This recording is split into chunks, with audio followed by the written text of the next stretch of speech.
وایي چې حضرت نوح علیه السلام کله د خپل ځان سره هغه ملګري کم چې په حضرت نوح علیه السلام باندې ایمان راوړی و هغوی کشتۍ ته چې دی وختل نو یو سیټ ته یو بوډا کس ولاړ نو د حضرت نوح علیه السلام قوم د حضرت نوح علیه السلام نه دا پوښتنه وکړله چې دا بوډا کس څوک ولاړ دی نو وایي حضرت نوح علیه السلام هغه بوډا کس ته وایي چې وایه ته څوک یې وایي هغه بوډا ورته ووایي چې زه شیطان یم نو حضرت نوح علیه السلام ورته ووایي چې بدماش تو دلته څنګه راغلی او ستا نه دا ځای هم نه دی خلاص وایي هغه شیطان ورته ووایي چې زما نه غلطي شوې ده او زه معافي غواړم او ما معاف کا نو وایي حضرت نوح علیه السلام ورته ووایي چې زه به دې په یو شرط باندې چې دی هغه معاف کما چې تو ما ته هغه څیزونه یاد کا چې د کمې په ذریعه باندې تو خلک ګمراه کې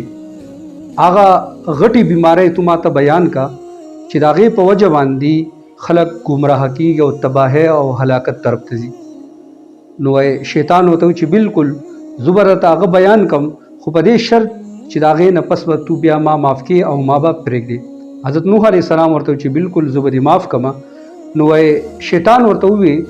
چې یو د حسد په ذریعه باندې د حسد په ذریعه باندې زو دا خلق چې دی دا ګمراه کوم او دا زو هلاکت او تباهۍ طرف ته اچوم ځکه چې د دې حسد د لاسه زو په خپله باندې چې دی هلاک شوی یم زو په خپله باندې تباه شوی یم چې ما کله د حضرت آدم علیه السلام سره حسد وکړلو نو زو الله تعالی چې دی هغه د هغې بهترین مجلس او د ملایکو د مجلس نه چې دی هغه زو راوشړلو ما او زوی تباه او هلاک کړم او دویم نمبر سیز چې هغه حرص دی چې د حرص د لاسه